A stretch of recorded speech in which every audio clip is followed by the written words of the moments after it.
everyone, it's Emily Fox. Today's video is going to be my second time talking about authors I will never read anything else by ever again. I will link down below part 1, but these are all authors that I have read or attempted to read at least 2 books. I think it's fair to give them a fair shot, and these just don't work for me. Some of them are more painful than others, but some of them I tried like 8 books. Like, I really tried to love them, but it's okay to just admit it's not the case, and we're moving on. The first one is the most painful one. Be ready.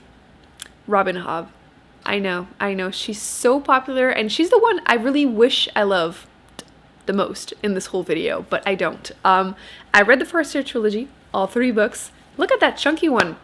I really tried, and then I attempted to read Ship of Magic because I was told, oh, you know, just push through, it gets so much better with the next series, and I DNF'd it at 50%. I am done. I am just done. She writes really character-driven fantasy books, which I don't mind as long as I care about something. Like, either the magic system, the characters, the writing, like something. And I don't. Like, there's nothing wrong with her books. I finished them, they're fine, but I just don't love them. So why continue reading 800 pages books if I don't care for them? So I'm moving on. I really tried, but she just doesn't work for me, and it's okay. So yes, we'll never read anything else by Robin Hobb ever again. The next one I want to talk about is Sarah J. Maas, which a lot of you were curious, why was she not in my last video? And it's because I was attempting the 5th one, which I'm admitting now will not happen. So I read the first 3 books in the Court of Thorns and Roses series. To be fair, I thought it was a trilogy, so that's why I read the 3rd one. But the first one, read it, didn't care for it. I hated the romance so much. And everyone, even around me, was telling me, oh no, I love the romance so much. And I was questioning their sanity, not mine, theirs. And after I read the 2nd book, I kind of understood some of the stuff. Obviously spoiler free, but still. And the 2nd book was better. Not great, but better. Definitely more fantasy focused. And at least I could focus on the friendship between some of the characters, which was great. But that's about it. And then the 3rd book was just because I thought it was the last book, and it definitely felt like a middle book syndrome. Absolutely. Nothing was happening, preparing for battle, traveling, nothing happened. So I didn't have the series. And then I tried to read Throne of Glass, which is a very famous series that she wrote. And I read the first one, vlogged it, hated it. I kind of read it. And I was letting you know every quote that was bugging me as I was going through it, which was kind of fun. So a lot of you wanted me to try the 2nd one, Crown of Midnight, I think. The 2nd book. And I DNF'd it about 50% because I just didn't care. I don't care. I don't like the female character. I just can't stand her. And the romance was just so cringy and like out of nowhere. And no. So I'm done with Sarah J. Maas. She's very popular. She has her place, you know. She has her fans, but I'm not one of them. And it's okay. I'm moving on. Never again. Next, I wanted to talk about 2 authors that were part of a vlog that I did. I want to do that again. I did give authors a second chance or last chance, depending on how it went. And I hadn't really cared about their first book that I read by them, and then I was trying something else because of the hype. And first one, I had read Eragon. And I know it's a YA fantasy. People grew up reading it, so there's like nostalgia attached to it. But I read it as an adult 3 years ago on this channel. And no. I read the whole thing. I really tried, but the writing is so bad. And I know we wrote it when I was a kid. I know, but like, no, still terrible. I'm allowed to say it. Like, no review is objective. Like, we can just all admit terrible writing. But he came out recently with To Sleep in a Sea of Stars, and it's an adult sci-fi. He wrote it as an adult, so I was like, okay, his writing will have improved. Maybe I can actually enjoy that one. No, did not improve. To be fair, I hated it from the first chapter. I pushed through and I read, I think, 50% of it, so like 400 pages. And the main female character, terribly written. And it's very action-packed to a point where I was wondering, how can you keep it to that level the whole book? But I kind of still got bored. So I ended up not finishing it, and I just don't care. Sometimes I feel bad and I want to push through just in case it gets better, but this one I don't even care anymore. I tried 2 books by him, did not care for both of them. It's okay. There are so many authors that I can read. Will not read anything else by him. The next one is kind of controversial. People either love her or hate her. And unfortunately, I just don't care. Erin Morgenstern. I read The Night Circus when I started book 2 because the hype, and I had heard the writing was beautiful. And to be fair, it had been sold to me as a battle of magic between 2 magicians in a night circus. Which, yes, please. But it's a really terrible description. don't go into it thinking it's going to be that. It's very character driven, and it's not even character driven. It's really writing. It's just the writing. It's pretty. It's very pretty. But especially with the second book, you know, the best description I can give it. Oh, I feel bad saying it, but you know that clip of the raccoon that has like cotton candy and he puts it in water and then it just dissolves? That's how I feel about her books. Like, they're really pretty, they're fluffy, but there's nothing. There's no substance. There's nothing.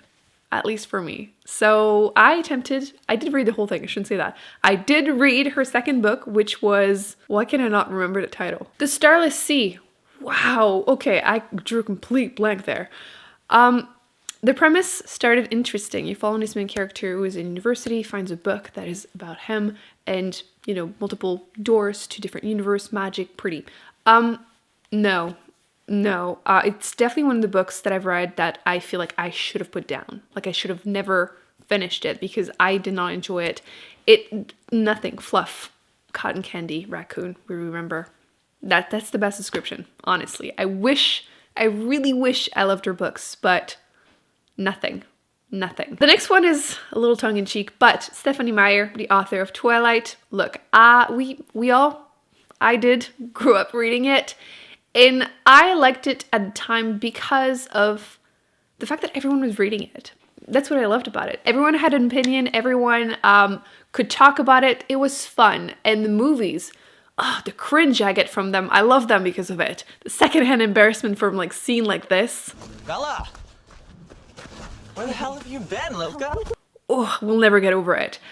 So I read the trilogy, but I'm talking about it in this video because last year I read Midnight Sun, which is essentially Twilight, the first book, but from the point of view of Edward, which if you thought you can hate him more, you definitely can reading this book. To be fair, I kind of read it, but I was ready to move on and not read anything else by her. But she's coming out with 2 more books, I believe, and there are rumors that it's going to be about Jacob and Resume, and I can't do it. Like, part of me wants to like hate read it, but then I don't really want to read about their pedophilic relationship. So probably will never happen, but I needed to mention it just because I read Midnight Sun last year and I'm moving on. Like, if I'm feeling nostalgic, I'll watch the movies, but I will not read anything else by her. The next 2 authors are definitely like, if they come out with a new book, everyone is giving it 5 stars, I might, but probably not. The first one is Sylvain Neuvel, which hurts because French Canadian, but I read 4 books, 1 novella, and 1 short story by him. Like, I tried. He is most well known for the Themis Files series, which I overall enjoyed the first book, but then the second and third book got worse and worse and just showed all the weakness in his writing. But if you want to attempt it, definitely try the first book. It's very quick read because it's like interview style and it's like sci-fi. First contact with aliens, kind of. Then I read The Test, which is a novella by him, and I overall enjoyed it. I think the ending is kind of the weakest point, but overall pretty solid. It's kind of a dystopian version of a world where people that want to immigrate to the UK have to do a test, and the test isn't quite what you would think it is, kind of Black Mirror vibes, which I overall liked. But I didn't try his newest book, which I think it's just time for me to admit that his writing is not good. It's just not good. I don't know if he actually writes in French and is translated. It's probably directly in English, and it's probably why it's not great. And you can really notice it the more you read from him because, again, the first couple books were written like interview style, so it kind of hit that a little bit. It's just like the premises are good, but you can't compensate enough for the writing. So I think I'm done. I mean, I tried. I really, really did. And I don't think I will read anything else by Sylvain Neuvel. Last but definitely not least, I have read like 8 or 9 books by Shauna Marie. And it's okay, Emily. We're moving on. I read 6 books in the We Were Children series. 6. I believe there are going to be 8.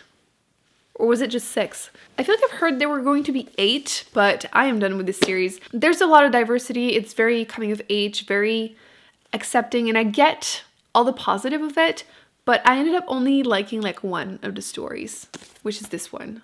In Neptune Dream, which is the 4th book in the series, can technically be read as a standalone, but I feel like this is her best writing. I just never really care except for this one. And then I read this one, which I also can't remember the title of. Wow. I think my brain is just telling me something here. Did not care for it. Main characters being called Roger and Dodger. I hated every second of it. I tortured myself through it. I tried a physical book twice and then I tried the audiobook to finish it. Like, that's how much I forced myself and didn't care one bit for it. And I also read, I think, 2 books under her pen name. Dude, you've tried. You've really, really tried. But it's okay to admit that, again, I like her ideas, but I just don't care more than that. It's just not enough to compensate for just not liking it. And I don't want to say I don't like her writing, because once again, I did really love it in this one, but not for the rest. I just feel like often her books kind of feel like a skeleton. They're always like short, except the big one, but all the other ones were fairly short, and I feel like I always want more meat with it, and I just don't get that satisfaction. So we're done officially. Again, unless there's a 5-star that comes out of nowhere, but probably not. So these are the 7 authors. I'm not reading anything else ever again that they write. I always feel a little mean when I do these videos, but I also want to just promote moving on, you know, just because you hear a lot of hype and you keep trying to read books by these authors and you don't like them, you can put it down. You can move on. There are more books, there are more genres. So yes, I'm promoting this. You can read other things. So I'm officially done with these. I hope you enjoyed this video. Thumbs up, subscribe. Let me know in the comment section how you feel about these authors if you want to, or if there are authors that you are not planning on reading anything else that they write ever again. I'm curious. I will be posting more videos on the screen that I recommend you check out, including the one, part 1, basically of more authors I'm not going to read anything else ever again from. And I will see you in my next video. Bye.